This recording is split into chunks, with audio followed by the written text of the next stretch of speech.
Here it goes. Okay. Yeah, I just ordered a new computer today.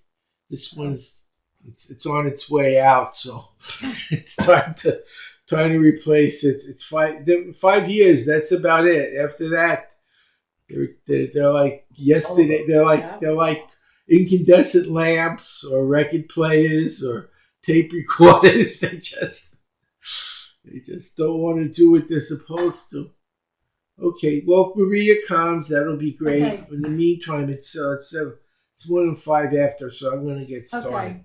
So I'm going to ring the bell. Okay, welcome to the Rotary E Club of North Texas. I have to look at my watch. I never know what day it is anymore. Every day's the same. It's January 25th, and we have a great speaker tonight. Therese Fortin Barnes should be speaking. We might have an induction. We have somebody that was supposed to be here. Linda's probably on the phone with her right now, showing you how to get online. And trying to think if there's anything else we need. Oh, David, did you want to do the pledge? Yeah, I can do that. Okay.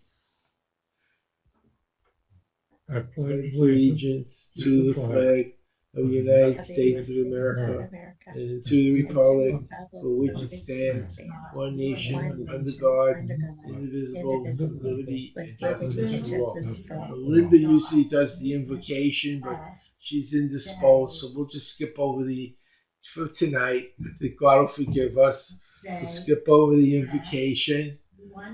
Trying to think if there's any new business. Well, I've entered all the new. I was with David and Linda last week in Orlando. I spent the night in their condo, which was very kind of them. And we got all the club activities updated on Rotary International. We entered all the things we're doing and projects we're working on. We added the new members. And so things again. Oh, there's Maria. She's the one who's getting inducted. Yeah. And so that's what we did last week. Trying to think what else we did. We had two new members last week. Hi, Maria. We had two new members last week that joined, and we inducted them. And I believe we'll have one or two more that are coming in that are interested. So that's what's going on my end. I can't think of any new business. David, do you have any business that we need to that Linda's coming? Is there anything that we need to discuss before we move on to the speaker? Maria's here. We want to induct Maria's in now. So before we induct Maria, is there anything else that needs to be done? Well, in case y'all haven't heard, the new theme for Jennifer Jones, who is the first woman president of Rotary in 117 years, is going to be Imagine Rotary. And she was using Imagine like the Walt Disney Figment, from Figment of Your Imagination. So that's what we were getting, Figment, Your Imagination, things that you flip on your shoulder. So we were getting some of those today. And so will that be for 2022 and 23? Yes, she's coming up. She was just done this month. They still had sort of a mini International Assembly, and she announced it this last week. So that's the new one. It's on. What an international assembly. But an international assembly where all the district governors from around the world, 534, to get trained. Oh. And they come here to Orlando normally, but because of the pandemic, it went virtual again. And so anyway, but Elizabeth Kincaid, she must be a friend of Howard's. So welcome. And Maria, we're going to induct you now, and past district governor Richard Gilman is going to induct you. Well, Maria, Barry, Here I am. Can you see me? I'm this guy. Where are you, Maria? How are you? Where are you, Maria? I'm in Kansas currently. Oh, I'm in Dallas, Texas. So. Oh, okay. So. Not that far. So you've studied. You know a lot about Rotary? I know not a lot, but I have been learning quite a bit about Rotary from Linda from Howard, and Oh boy, you're in trouble. Wow. It's quite interesting. I am interested in it because it has quite a bit to offer, not just to myself, but to a whole community of people. So I'm totally, inspired by what's happening here. Well, we're usually referred to as the largest and oldest non-profit, non-religious, Sectarian. non-polit. Linda, Non-sectarian. speak her off, Linda. Non-sectarian. I mean, we don't do politics or religion or we're everything. So it doesn't matter. You can be any religion and any tall or short, skinny or plump or what. We take. Now we've only been taking women since 1987, but there was a reason for that. You have to think back in 1905, whether we like it or not, the way the world was, that men went to work and women went to work too, but they worked at home with the house and the children. And so they didn't really have, and the Rotary was started as a business networking organization. So who would be involved? Well, businessmen. There weren't any business women in that. Well, it may have been 2 or 3, but very few in 1905. And for 60 or 70 years, it was always men, and there were always business people. And then in 1986 or 87, actually it was in 85 when we first started, because the Supreme Court said we had to accept women, and it's helped Rotary tremendously because it helped us grow, and it made up for some of the people that we lost. But we now have, Linda mentioned, or somebody did, that we actually are going to have a female president of Rotary International. But she's not official, and she's official, but she takes office July 1st. So she'll be July 1st to June 27th or something, 28th. But she is, if you come to PETS, she'll be at PETS. It's a president training, and you can come and hear her speak. Anyway, as you probably studied, Rotary is mostly nowadays, it's a service organization, and we do, in addition to networking, we do service projects in our communities and around the world.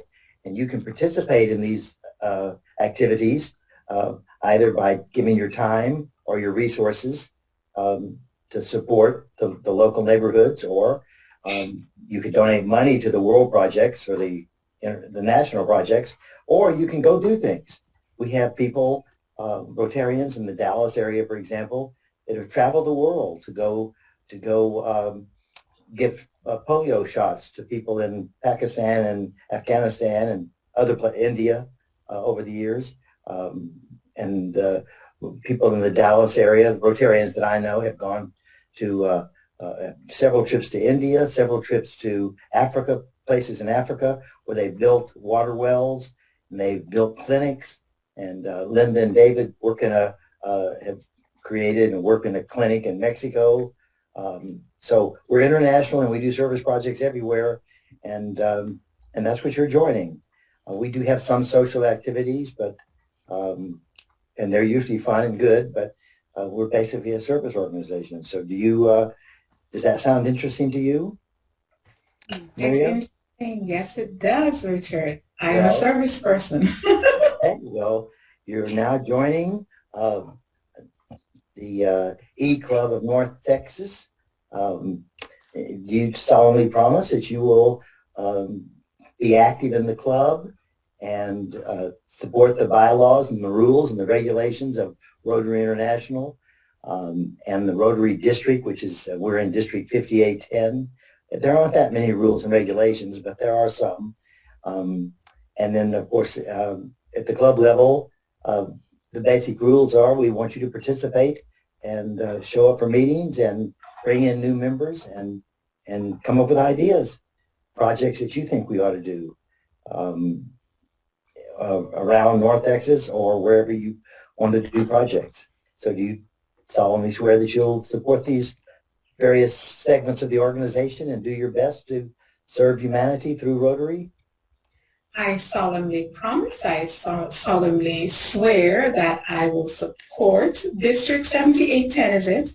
Yes. And the Rotary community to ensure that all we need to facilitate is done. This is Maria. Yes.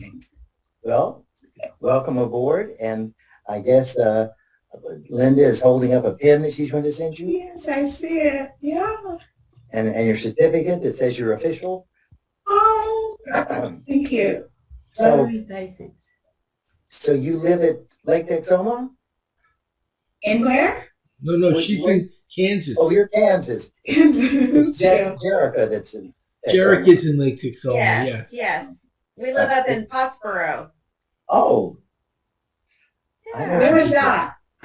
It's North Texas, right close to the Oklahoma border. We're right on the lake, but I work remotely from home and just unable to get into the city to get to Rotary meetings, so looking for kind of a new engagement model. They used to have a Rotary Club in Pottsboro. They do, and I reached out to them, but they never contacted me back. Oh. So I don't know if their website's outdated or any other contact information. We'd welcome you as a member. Yeah, we'll communicate with you. Awesome. And you can Well, I always go to appreciate their it. meeting too.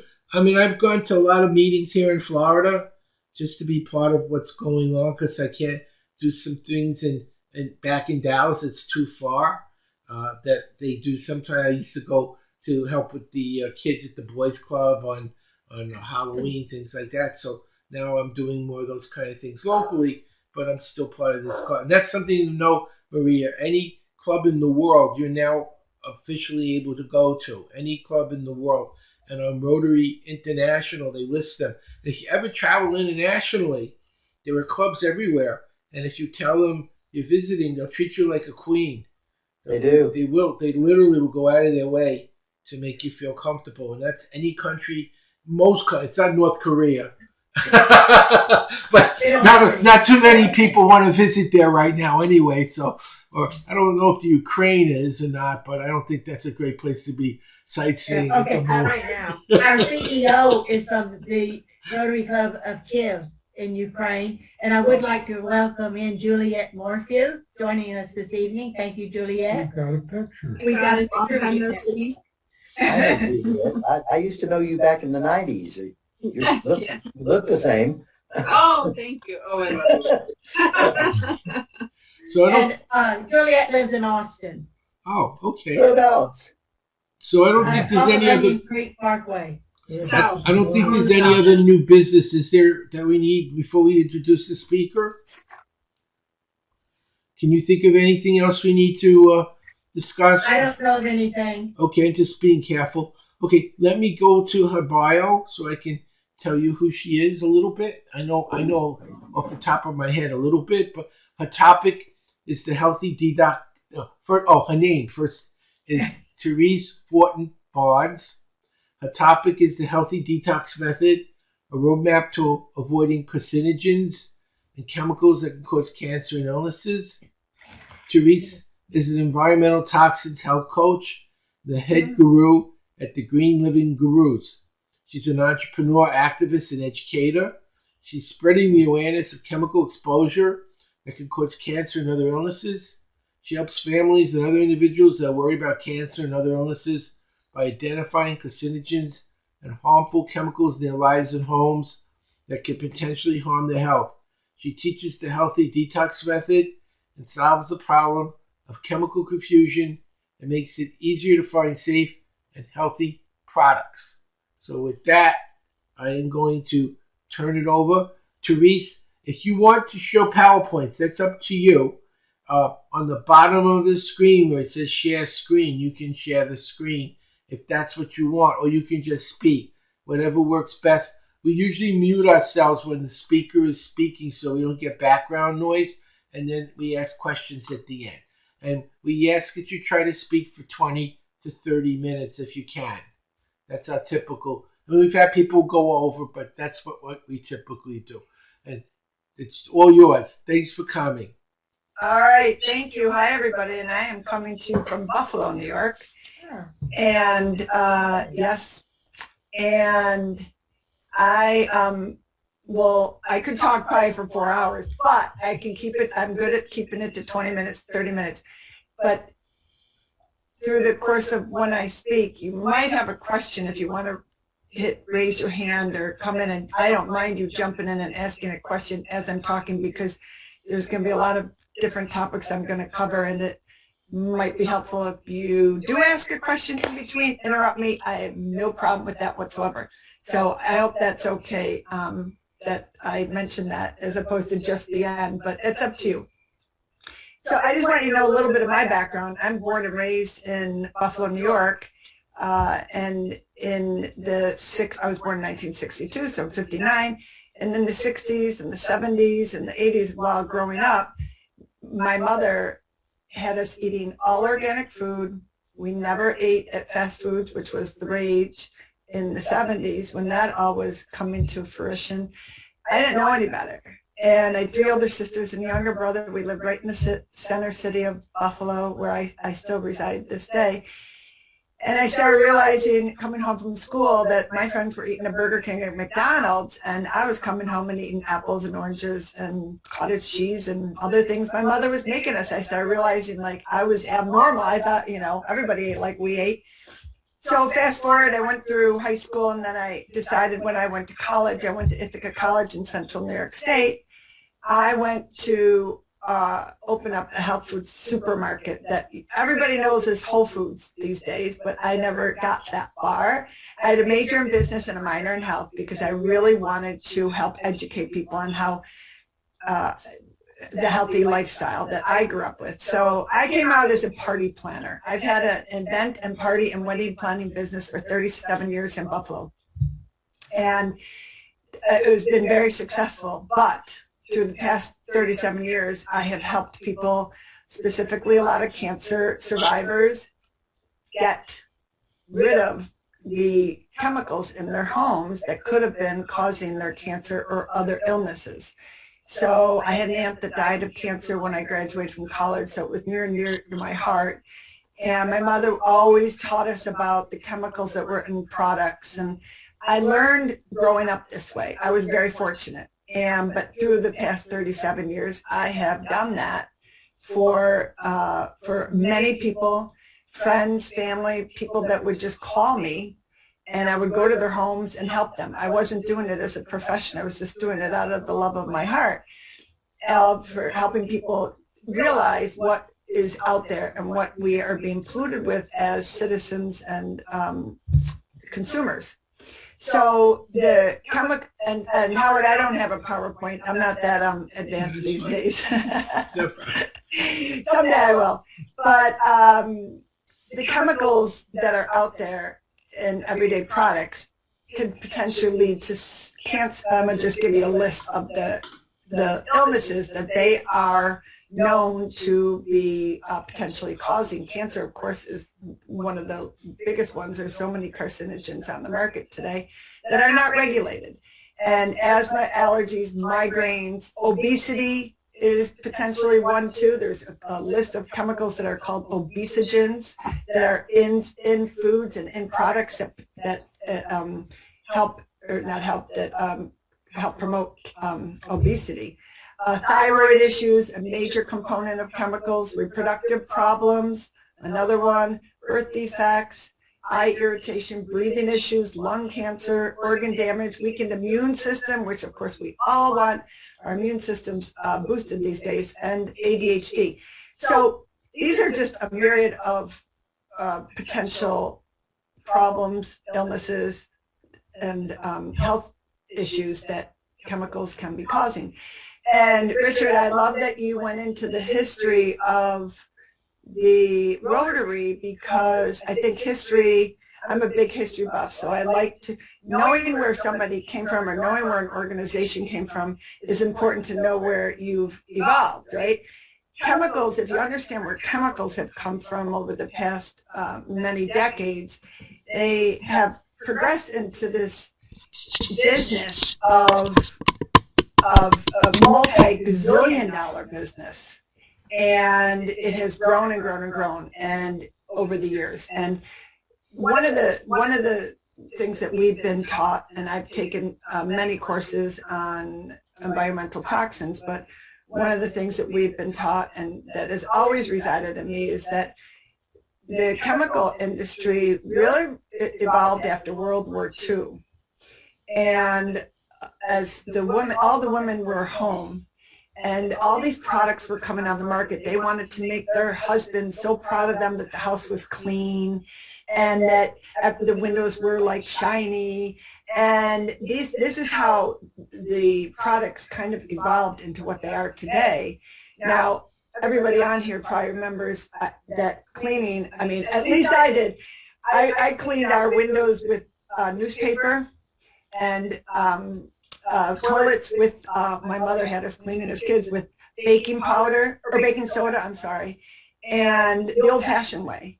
And then all these products started coming on the market, and the multi-millions of dollars that was invested into these products from all these different conglomerates around the country, Procter & Gamble and many others. So it has just snowballed into this multi-trillion dollar industry that we as consumers are using all these products, and we don't even know what's in them. And that's exactly what it is. Every consumer product that is out there does not have to put on the label what is in that product. And it's not tested either. In the United States, we have a law here that they're innocent until proven guilty. In the European Union, it's the opposite. They have to prove a product is safe before it goes on the market. So it's two totally different.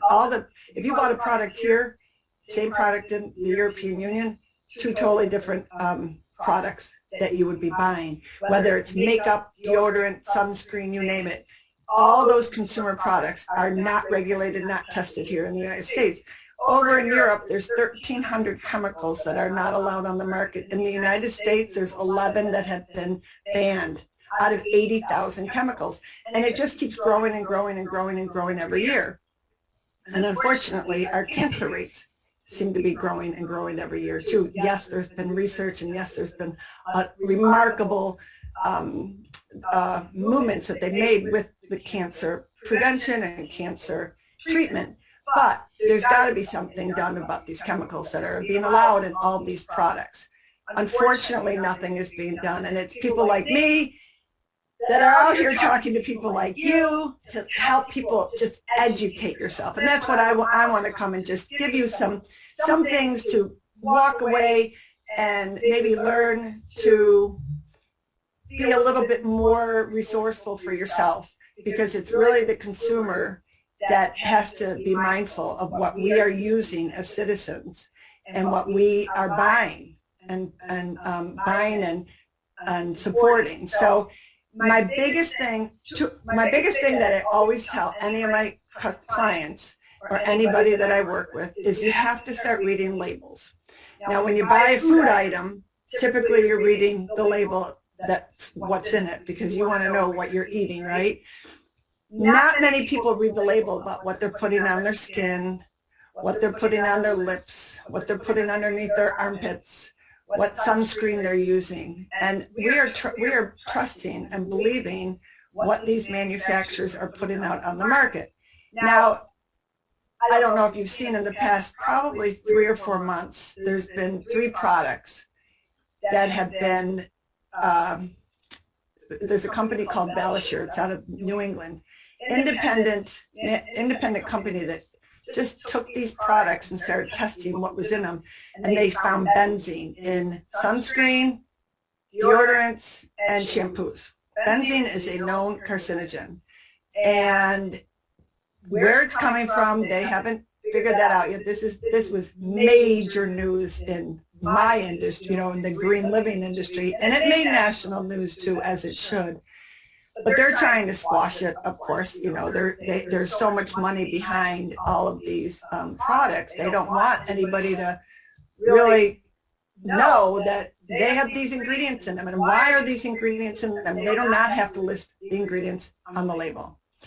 Now, there's one ingredient on the label that if you walk away from anything I say today, because it's a lot of heavy information and I try to keep it as light as I possibly can, but the one word on a label, whether it is deodorant, shaving cream, hairspray, shampoo, conditioner, toothpaste, whatever it may be, is the word fragrance. And fragrance is a word that was used by the perfume industry back in the 1940s. This is a law from the 1940s that said, if you use the word fragrance on any product, you do not have to tell the consumer what is in that product under the terminology of fragrance, because the perfume industry said, well, Gucci and let's just say Chanel, they came out with their perfume recipe and they didn't want to put the ingredients on the label, and they said, well, it's a trade secret. Yes, we'll come up anything under the word fragrance. You don't have to put you don't have to list the ingredient on the label. And that is still true to this day. In 2022, if you look at the label on anything and it said fragrance on it, it is a myriad of chemicals that they do not have to put on there.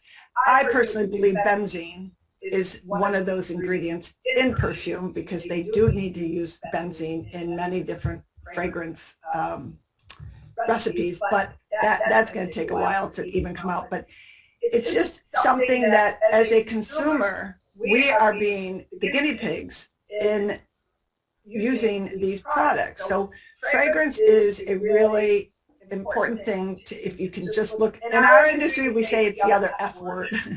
So fragrance is one thing that you turn around, if you have anything sitting in front of you, whether it's lotion, lipstick, if it smells, laundry detergent is known to having fragrance, dryer sheets, people think that it's okay because it's fragrance. You know, fragrance shouldn't be terrible, but it is terrible. Yes, Jerica, is it?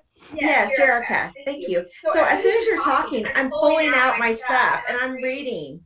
So here's your common Bath and Body Works lotion that has all this stuff in it, but I'm surprised it doesn't have the word fragrance on there. Is there a smell to it at all? Oh, absolutely. Is there the word perfume or parfum on there? Because they can use those words too. They try to get around it because now people are starting to realize that fragrance is one of those words, and they're starting to use other words. But what is that word that you said, the benzol? Benzene? Benzene? How do you spell that? They will not list that on there. No, it won't be on here. Okay. No. Okay. They're gonna hide that the best they can. Huh. But if that's at Bath and Body Works, I'm really surprised because Bath and Body Works has a lot of fragrance in it. Right. Yeah, it's interesting because I'm going through my drawer on everything I have, and I'm like, ooh, what am I poisoning myself with? Well, and I know, and it's so sad. It's hard. I mean, because we all like love fragrance. We like things that smell, you know, but they put on the label lavender fresh, or they put on a room spray that might smell like the ocean. We don't know that, you know, consumers don't know that these are toxic chemicals. Where are they getting these smells from? It's not essential oils. Now, essential oils are great. I mean, believe me, I love essential oils. I have a cleaning product line here. I just use essential oils. They're fabulous, but many of these manufacturers are starting to put on their label too that they're it's scented with lavender essential oils. Everybody thinks that's okay now, but they only have to have 2% of essential oils in their product to say that it's scented by essential oils. So it's called greenwashing. So they're trying to get us as consumers to believe that, you know, that believe that the product is actually okay. They put either something on the label saying that, or they might put, brown packaging to make it look all natural. They're using the word all natural. So you just have to be more aware and turn that bottle around and look at it. Because anything you put on your skin, anything you put on your body, it's going somewhere, right? Where are the chemicals going? They're going to go into your blood system. Now, okay, so then they will say, well, there's only X amount of chemicals in our product, and it's a small percentage. But the problem is, it's on your skin all day. A woman is typically putting on 16 different products a day. A man typically puts on 9 products a day, or using those products, and over 120 chemicals per day you're putting on your skin, whether it's on your skin, around your body, you're breathing it in, cologne, makeup, lipstick, nail polish, deodorant, hairspray, the list goes on. But those chemicals are entering your system. And then the other issue that nobody knows, not a scientist in the world knows, how are all those chemicals reacting to each other in your body? We don't know.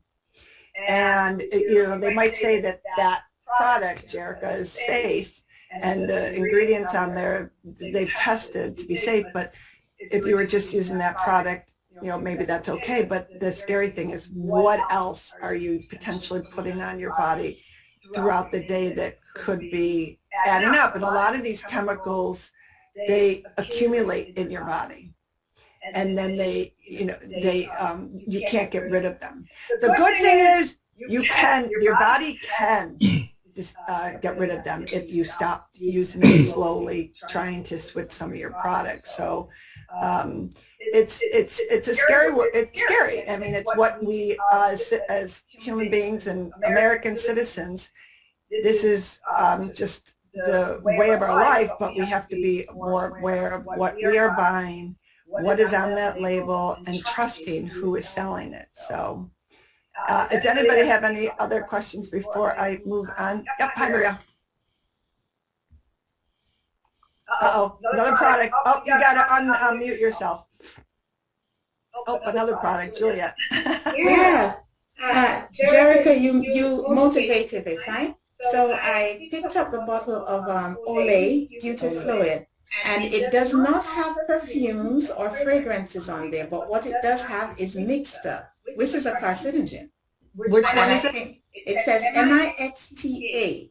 That's MIXTA. So that's their way of promoting without using the word. So it comes under the many mixtures, but they are carcinogenic. Mixed up. Interesting. Yes. Yeah. Yeah. Interesting. Yeah. Julia, what product do you have? I love this. It's a fragrance-free Mary Kay. That's good. That's a good step. Fragrance-free. You'll see that a lot. Fragrance-free. Benzoato. I don't know if that's a derivative of benzene or not. Well, is it BENZOATE? OT. Yeah. Yeah. That's a known carcinogen. Benzoate. Yeah. Yeah. I mean, it's just, they're preservatives. Aveeno. Everybody thinks Aveeno. I don't know your name. It just says Rotary. Linda. Sorry. Yeah. So Aveeno is great for greenwashing. Is it? I can't think of the girl's name that does the from Friends that does the Jennifer Aniston. Jennifer Aniston. So every time I look at that, I'm like, oh, they're making you think that she's got this beautiful skin because of Aveeno. And I look at the label on Aveeno. I mean, I can't remember if Aveeno is Procter and Gamble, but they make Johnson and Johnson. J&J. That's right. So I mean, they're getting better. That's a good thing. They're getting better, trying to use better, more, safer ingredients.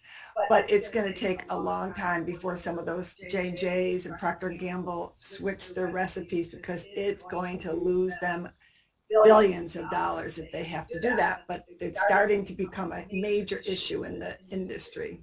This has benzyl alcohol.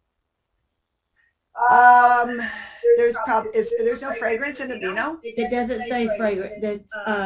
water, glycerin, some other stuff, chloride, petroleum, isopropyl palmate, KD, alcohol. There's nothing in here about any fragrance. Fragrance. Interesting. This is their daily nourishes dry skin, clinically proven healthier looking skin in a day. Now, I had just gone to a dermatologist and she had recommended this. Yeah, I mean, it's about looking at just even the 3 or 4 of you looking at a label right away, you'll start being like more attentive to what is in your products. And yeah, Maria. Yes, Teresa, isn't petrol a derivative of gasoline? So is that not carcinogenic? Yes, it is. As well as, well, for my own purpose, because I am one that is involved in health and safety, and I really passionate about using healthy products. I have gone back to thinking, because remember, the largest organ on our bodies, our skin, is porous. Whatever I consume orally, if I put it on my skin, it's getting into and eventually reaches my bloodstream.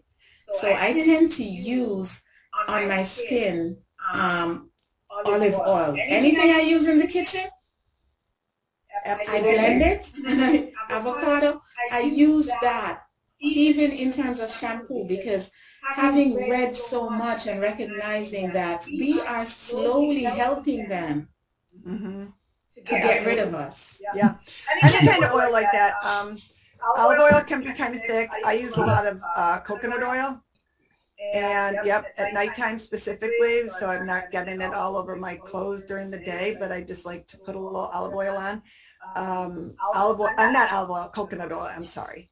I'll even put coconut oil on my skin at night too. People are like, oh, it's oily, but honestly, it's not. You're not blocking your pores with coconut oil. I think with some of these other products, you'll be blocking your pores with, and our pores are, I mean, anything you're putting on your face, your body is going into your system. It's just a fact. Okay, guys, what are you all using? I use an almond after the shower. I'll tell you, for me, even for facial, I blend the really ripened avocados. I'll put coconut oil in there, and I make a base and I put it on my face. And it's when you're finished, when you wash that thing off, your skin is so nice and smooth. You don't even need makeup. No, I agree with you on that. Yeah, because the makeup again is another form of chemicals that you're putting on your skin. Yeah, makeup for women, I mean, it's the United States has a big push, specifically in New York State and California right now, to mandate makeup, because makeup can be so toxic, and the ingredients that are in makeup, it's not regulated again. And New York State just passed something through. It's got to go through another few more steps, but once California and New York State start doing things, all the other states I believe will start following suit. And you know, and it's products, but the problem is then, you know, it's thinking about consumer products, then you go into, you have so many different areas, and as again, I could sit here and talk for hours about this, because this is just consumer products. Then you go into, let's just say, your kitchen. And what are you cooking? What are you cooking with? What water are you drinking? What are you storing your food in? And those are all more places chemicals can be leaching into your food and into your system. So one of my other big things is never store anything in plastic. Always buy glass containers to store it, and never put plastic in the microwave. I'm a big fan of only stainless steel and cast iron. There are some other okay, like green pan is okay, but if you're cooking on a non-stick Teflon pan, you potentially are cooking chemicals into your food. So I mean, you just have to be aware of some of these things. And in the kitchen, those are two areas of storing your food and you cooking your food are really important, because if you're wanting to avoid chemicals, and those are two areas that you could potentially be putting chemicals into your food. Does anybody have any questions there, comments? I can move on to water. Water is another area. Unfortunately, our water in the United States is polluted, and I know where I live, it's horribly polluted, and we're fortunate to have an organization called the Environmental Working Group. Is anybody familiar with the Environmental Working Group? EWG? No? It's a great resource. They've been around, I want to say about 30 years. I think it's ewg.org.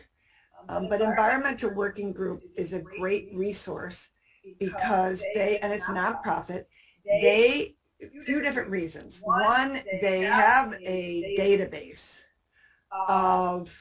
for I'm going to go back to consumer products. They have a database and an app on your phone that when you're in the store and you look at Aveeno or you look at one of these other products that you're potentially wanting to purchase or you want to buy something new, you can scan in the product. You just put it right in front of the barcode and it will tell you what ingredients are in there that are potentially toxic.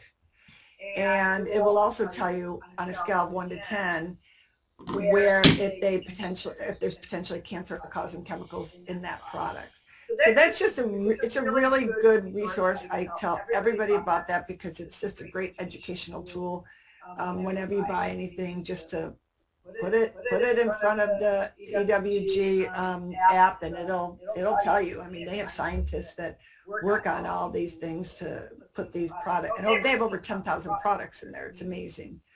And then, but they also have this resource called, it's a water resource. And they have scientists that study all of the water treatment plants reports that come out every single year. Because I've tried to read these reports and they're next to impossible. And so I really rely on EWG water reports, and you can plug in your zip code and it will tell you what chemicals potentially are in your water. So people ask me, so what do you do about it? Well, you can at least get a Brita if you have potentially toxic water or toxic chemicals in your water. Because all of our water treatment plants, they are looking for bacteria. They are not looking for chemicals. They are not looking to get rid of the chemicals, the pharmaceuticals that are flushed down the toilets, the lawn care that is washed away into our waterways. That's all going into our water system. They treat it with, of course, chlorine, and they want to kill any kind of bacteria. But they're not doing reverse osmosis, which reverse osmosis will get out the majority of those chemicals. So the amount of chemicals that are being that are in our water, and here in Buffalo, New York, all the Great Lakes come down to Lake Erie. So we have really bad water here. And I'm very aware of it. And we have a high cancer rate here as well. So it's just being aware of that. At least use a Brita, maybe look into getting some other type of water filtration, and just being aware of your water is really important. Then my biggest thing that I try to help people with is laundry detergent. And Harry, how am I doing here? How much time do I have left? Are we getting close? Oh, you're actually over by 13 minutes. Okay. But it was interesting. I don't like, if it's interesting, I just keep, you asked me, I wouldn't have said anything, but it's 43 minutes, that's all. So Teresa, I do have a question. What about bottled water? So bottled water is interesting because I took a course on water and on the chemicals that can be in water, and this what really opened up my eyes to it. But bottled water is better than tap water, but there's some companies that use tap water to sell their bottled water. So you have to really do a little bit of research on, what type of water is filtered out there, as opposed to, and I can't say which ones for sure, but because there's so many water companies that are, it's a multi-billion-dollar business industry, and they know it too. I use a double osmosis filter, and I think everyone really should have one. It's really important. It gets rid of Yep. most of the Yep. things in the water that you don't want. And I live in Florida, so you got all the farm runoff, and you guys are in Texas, Right. and the water is Yeah. there. It's been one of the worst waters in the country, or in North Texas, by the way. I don't know if you're aware of that because I read a report, and the reason is because of all the fracking. There's a lot of chemicals Yeah. that are coming into the water from the fracking, and then you got the farms and the pesticides and the herbicides and all the other things that farms are dumping in the water. So between the fracking, that, and the chemical waste, because you got a lot of industry there, your water is horrible. It's very toxic. Think of Indiana, Gary, Indiana. That's what your water is like. But if you get a double osmosis filter, 99.9% of that is gone. And I'm in Florida, and the water in Florida is not good either. And Yeah. I've got a double osmosis filter also. And the water tastes so much better Better. when it comes Yeah. out of a double osmosis filter. It gets rid of all the impurities, and it just makes the food taste better. I very rarely drink anything but water. 95% of the time, we just drink straight water. And because it's so good, you don't mind it. But that would be my only recommendation. Is you should I grew definitely up get in the valley on the Rio Grande River. Of course, we got our water from the Rio Grande. Sometimes it was sort of reddish looking. And if it got really bad, we went up to some wells up the valley and got our water. But you could see it's amazing I'm still alive, but that's what I grew up on, Joan. Whatever. And what about distilled water? That's not really for drinking. Well, that's what the doctor, this program that I'm on, he said it's fine. They recommend purified, but distilled water is fine too. Yeah, I can't say about that, but maybe you know more about distilled than I do, Howard. It's not really, because there's no minerals at all in it, so it can pull minerals out of your body because you've got a hypotonic fluid going into your stomach and your intestines, and when it's hypotonic, not hypertonic, then the minerals and the things are pulled out into the water. That's just the way chemistry works. If you have a low mineral contact and you put it in contact with minerals, it's going to suck them in. So it'll pull minerals out of your body instead of putting them in. Okay, I'll have to ask the doctor about it again. They don't study that, honestly. There's I would say ask the doctor how much time they spent on nutrition and the 6 hours typically a doctor will get in their 4 years of education is on nutrition, and none of it's on chemicals whatsoever. That's true. It's all heavy duty on what medication to give you if you're sick. They're not focused on holistic healing. They really are about prescribing medications, and I hate to say it is a business, and it's it's probably $1 trillion business, not just $1 billion business. Right. But the whole business model is not on stopping you from getting sick.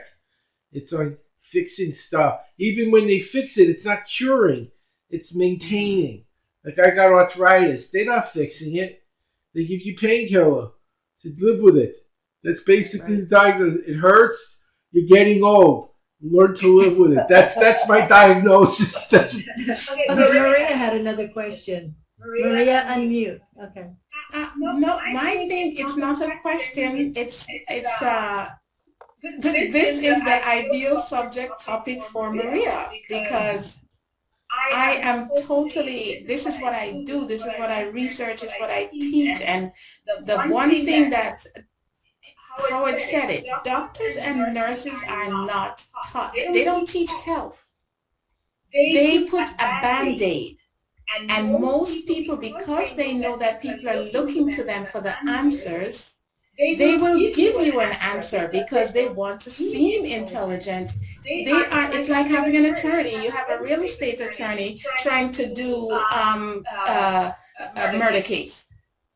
They're not knowledgeable. So it's not a one, compartment fitting all. And so this topic is a topic that needs to go on and on, because the people who have the knowledge to teach this, to teach you healthy living, are not given the opportunity to do so, because the field has been manipulated by the medical industry that is not equipped to teach people how to stay healthy. If we teach you how to stay healthy, then how do we make money? In China, the model was the opposite. You got paid every day people were well. You stopped getting paid when people got sick. So the only way you would have an income as a doctor in China was to keep people from getting sick. Teresa, can I ask, do you have a website if people want to go to it to get more information? Like if there's do you have like additional things that they can learn? Yeah, I do. I have a website. I have a blog. I have a podcast I post every Monday. The website. Why don't you put it in the chat box so they can find it?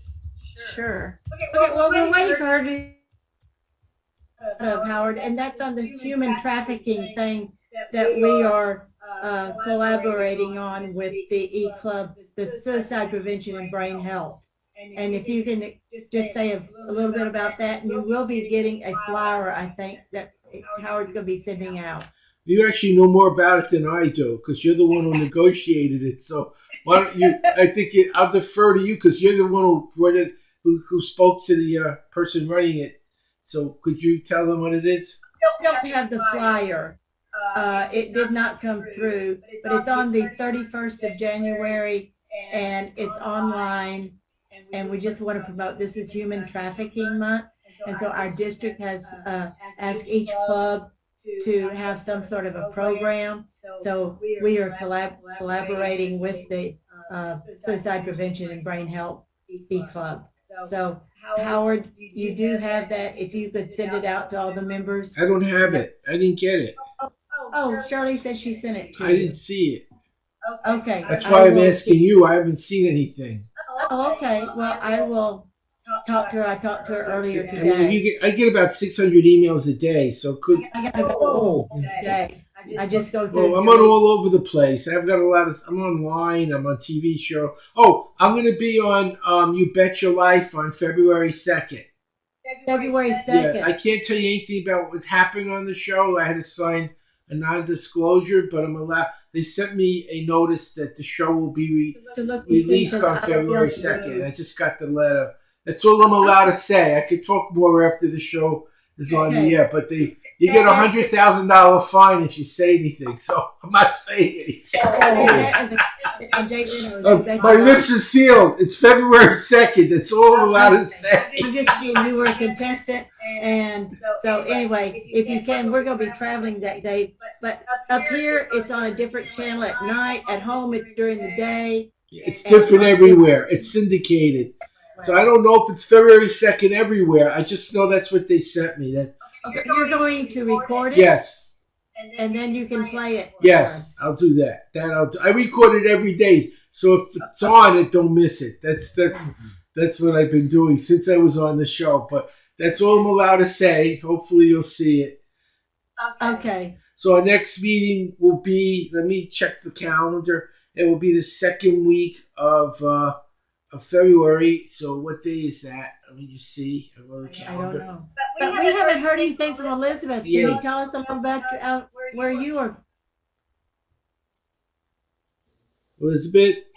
Thank you so much for asking me. I'm currently living in Rochester Hills, Michigan. I'm originally from Charleston, West Virginia. I used to manage some suicide prevention grants through SAMHSA funding at American Indian Health and Family Services in Southwest Detroit.